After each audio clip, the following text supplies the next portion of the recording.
Okay, welcome. I'm obviously Sandy Greenslade. I'm the lead food officer with Monmouthshire County Council and the Inventor programme.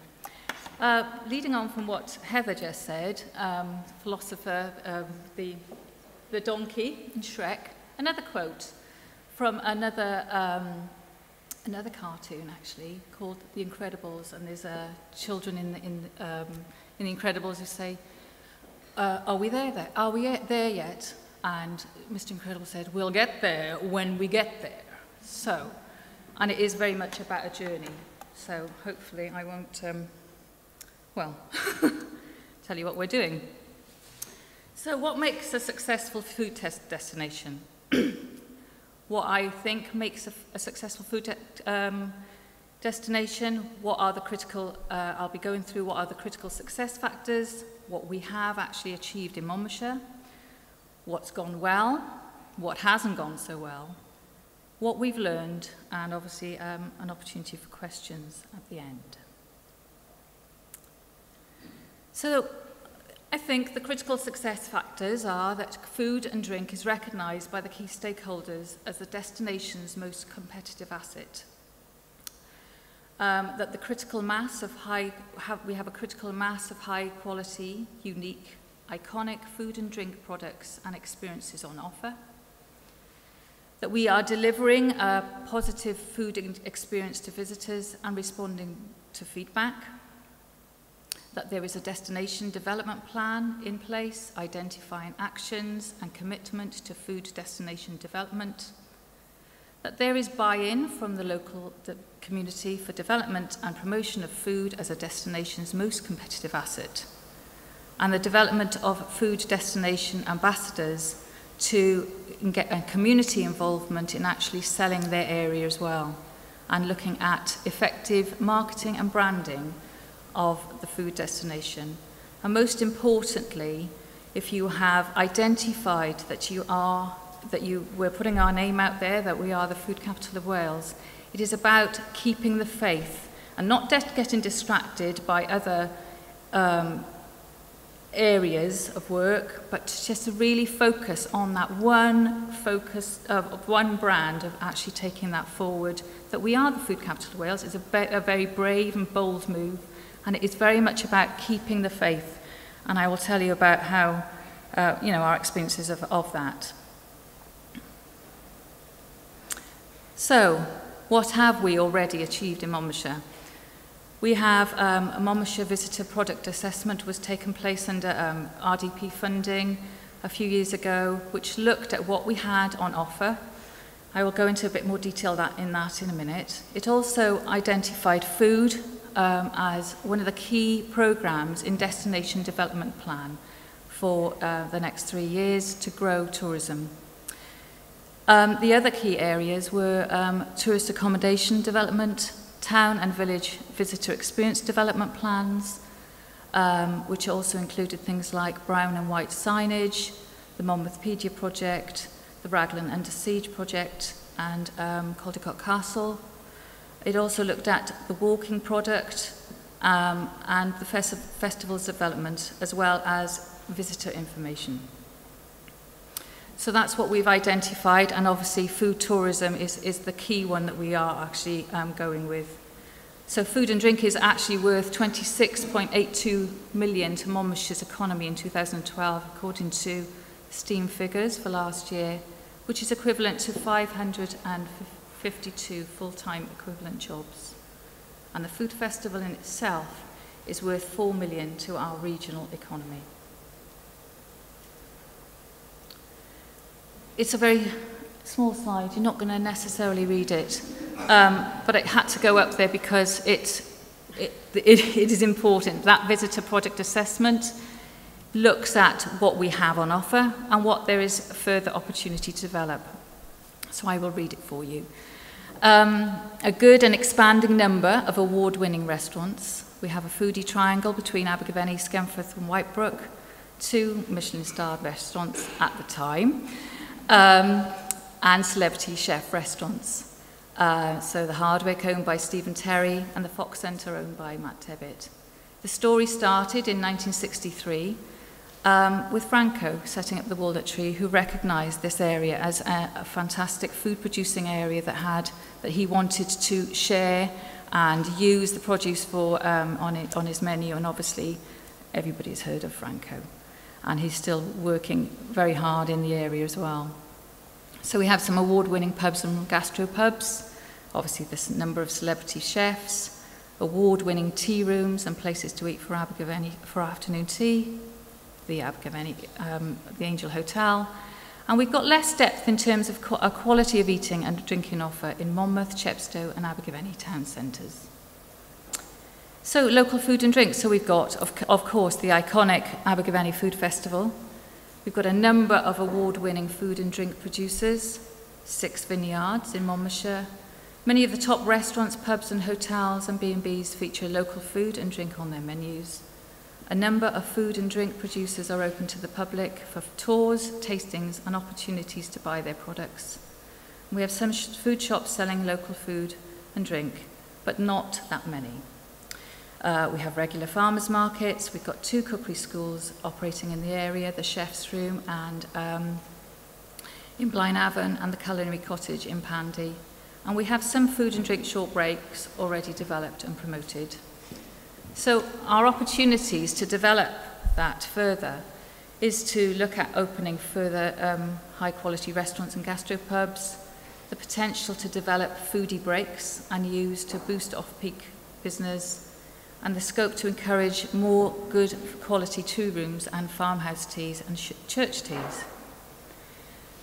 The opportunities we have are also to encourage and facilitate greater use of local food. I mean, that's an ongoing process that we have already some that do it. There's always room for improvement. Scope for self-catering businesses to offer, for instance, Monmouthshire food and drink hampers to their guests. Looking at working with the Abergavenny Food Festival in developing seasonal food festivals and fringe events, and the potential for food and drink events elsewhere in Monmouthshire. Also, opportunities to develop more accessibility to local food through Made in Monmouthshire outlets, food shops, farmers markets, and food and drink events. And also to develop opportunities for visitors to learn how to cook local food through chef's dems, cookery days, and cookery schools, and for food and drink trails, for example, wine tours. So, the food-related activity identified in this destination plan looks at support that we have already in place, funding that we have managed to secure through the Rural Development Plan, which would be to support those farm and community shops selling locally produced food and drink, to support the development of food-themed attractions through our Food Tourism Enabler grants, continued support and development for the Abergavenny Food Festival. We work very closely with them this year and hoping to further next year. We're also looking in the next few months to develop a feasibility study for the development of Monmouthshire Food Outlet in Abergavenny Town Centre. So we'll be working with Made in Monmouthshire and Abergavenny Food Festival. And also another piece of work we're looking to develop, which is an Abergavenny Town visitor experience and a distinctiveness plan, which I know some of the other speakers today will be paying reference to. The fact that maybe Abergavenny isn't necessarily deemed as a food destination throughout the year apart from during the festival. And also we are sponsoring the food tourism category through the Monmouthshire Business Awards. We've sponsored that last year and we are supporting that this year through one-to-one support, encouraging more businesses to apply, and Neris, who's here today, has been working closely with businesses to help them develop their plans, their ideas for application, as well as working towards ideas for their Food Tourism Enabler grant, which they can access money. There's more information on the boards that are around. So what have we achieved? We've obviously we're marketing Monmouthshire to visitors through the destination plan and destination marketing and brand strategy, and it was approved last November by the council, that we are daring to be famous for one thing and leading with its competitive asset. We want to claim this unique place in potential visitors and customers' consciousness as the food capital of Wales. And the development of and delivery of this campaign in partnership with the two destination tourism associations, which is the Wye Valley and Forest of Dean and Brecon Beacons National Park. So our success stories as far as the destination marketing, we did a PR in Delicious magazine this year, A Slice of Welsh Heaven, obviously focusing on our celebrity chefs and our artisan food producers. Also, we did a PR in Cosmopolitan magazine, focusing on afternoon teas. We are working to develop a food tourism digital platform, which will be looking at offering foodie trails, and that's in development at the moment. But what we have helped to secure is the Abergavenny Food Festival app, which is on Android and iPhones. I think it's working now, Heather, is it? It will be? Yes, we're very confident. So that's been launched in readiness for this weekend, obviously. So we've already done that, which is great. So it's not all good news. There's things that have gone well, obviously, and things that don't go so well. But we do have a strategic commitment to this food tourism destination, and that we've secured this funding, which is fabulous. I mean, this RDP funding is quite significant for this next year, so there's lots of really good news stories there. We are now receiving some really exciting applications under the RDP. For example, we have a Bees for Development that normally work in third world countries. They are producing a Monmouthshire honey hub in the county, set up in their shop in Monmouth. So they've applied for funding through my programme, and it looks likely that they'll get approved. Kate Humble's obviously setting up her cookery, her rural skills school up near Monmouth, and she's applied for funding for that as well, to develop a kitchen garden and training facilities there too. We have this year had an excellent relationship with the Food Festival, and I need to thank Heather for that. It's been brilliant. We've really worked well together. We've secured the future of a food tourism attraction, which I will show you in a future slide. We've obviously done quite a lot of PR. I've mentioned the food tourism category, and wine is another one we have a success story of. We have obviously 6 vineyards in the county, of which they are working together along with all the other winemakers in Wales, and have produced a fantastic wine trail this year. The Welsh Vineyards Association has been started up again. It sort of fell by the wayside over the last few years, but that looks like it's gathering momentum again, led up by with some of our winemakers in the county. And we have really improved the dialogue with our food and drink businesses, environmental health officers, and Food Network Wales. So like I say, these exciting applications that we've received, and it's hoping now that we will, definitely be able to help a lot of businesses and improve the visitor offer in the county as far as food tourism is concerned. We've had a great opportunity this year. We've sort of slipped in where True Taste left off last year, really. True Taste last year did a good trail, starting off at the castle, but now it's our turn. So Food Capital of Wales this year, if you come to the Food Academy this weekend, children obviously bring those with you, and they can signpost them to this trail. Will take them to all the Monmouthshire businesses that are in the festival, of which there's a significant amount this year, which is fabulous news. A distinctive food tourism attraction. We have supported this installation this year, Gardens of Plenty. If you make your way to the market hall today, you'll see it in all its glory. This is a fantastic community project that happens every year. You've been to the market hall, you've seen the attraction there, but over 60 volunteers are involved in that. There's Bettina Reeves, she designs and heads up that team, and the food festival have obviously supported that through the years. This year they really struggled and came to us to ask whether we could help support it this year. And so we've sponsored that installation this year, and when you go there you'll see it in all its glory. We've also produced a calendar, here it is, hot off the press, arrived yesterday, which is featuring all the previous year's installations, and will be sold for £7 for one. I can't remember the pricing. Anyway, £7 for one, and there are some copies at the back of the room. What this calendar will do is actually secure the installation for hopefully several years. We're selling copies of these calendars, and the proceeds of the money will then go to next year's installation. So we are surprised. I've been talking to the facilities manager, the staff at the market hall, and they say time and time again, visitors come to the market hall and ask, what's the story of these installations? Aren't they fabulous? And it is a year-long attraction. It stays up all year. So hopefully we've managed to secure that installation in place for the next few years at least through these calendars. And that's some of the interpretation that we put up in the market hall, and you'll see that in the doorway as you go in, and on the wall of the pet shop in the market hall.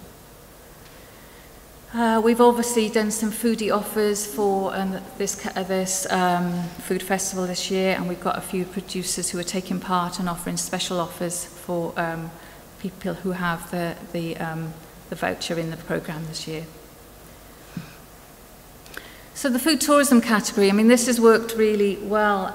Like I say, it's helped us improve our dialogue with businesses and encourage them to look at actually whereas they'd never maybe seen themselves as a visitor attraction, really work with those businesses to actually encourage them to open their doors to visitors and to tell their story of our fantastic Monmouthshire food story. Food forums, I've had two, I ran two this year. One of them was to tourism and food producers, of which we covered things like labelling, changes for food producers, and environmental help, how to improve your scores on the doors, for instance. Also did another one highlighting the grants available for farm shops to farmers. It's at Great Trahoo Farm, Kate Bevan's farm, and there was over 80 farmers that turned up. I've never seen so many farmers in my life. I thought they'd never stop coming through the door. It was fabulous. So we've had, from that event, we've had a lot of uptake on the farm and community shop grants as well. And obviously there's always opportunities for bespoke training for those businesses as well. So what's not gone so well? Well, we've lost key product in our county. Like I said earlier, we had 2 Michelin-starred restaurants. We only now have 1.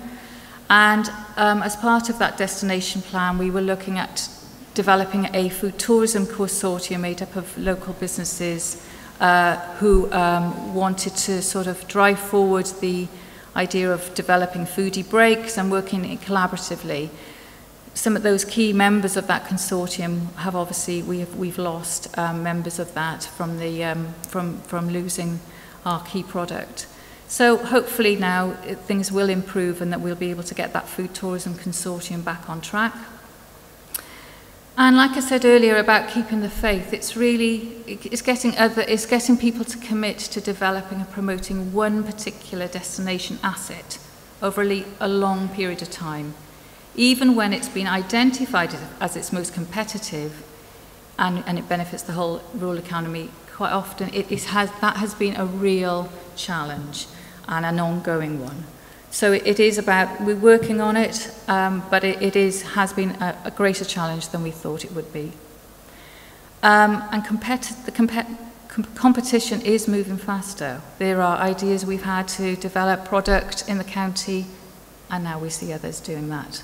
So, it does move really fast, and by keeping the faith, committing to what we do and what we do best, hopefully then we won't get overtaken by our competitors. So like I say, what have we learned? That it does take a lot of time and commitment from people to keep with the driving forward that food destination development. It takes courage to dare to be different, to dare to be famous rather. And the perception is that marketing is all things to people. By marketing everything, that it is a lower risk. In fact, you're actually just diluting your offer. That it is far better just to be known for one thing and known for doing it well. You don't know what you don't know. Well, this has been an ongoing problem we've had over the years, in that people don't realise that they actually do need training, and that would be from a selling point of view, supporting with offering local food in their hospitality businesses, that they think they're doing it and they're going merrily along and it's all tickety-boo, but actually they don't realise that actually they do need that training. So that's another thing, that's an ongoing problem. And that food, like I say, food tourism is an increasingly competitive and valuable market, so we do need to raise our game. So, questions? I don't know if we're having questions now. Sandy, thank you very much. I mean, would anyone like to contribute to this? Would anyone like to ask any questions of Sandy or Heather, or bring in your own examples? If so, feel free. You know, one of the advantages of, we purposely have this in a relatively small room and don't allow too many people in, so that it can be a discussion. If anyone would anything you'd like to bring in, anybody? No?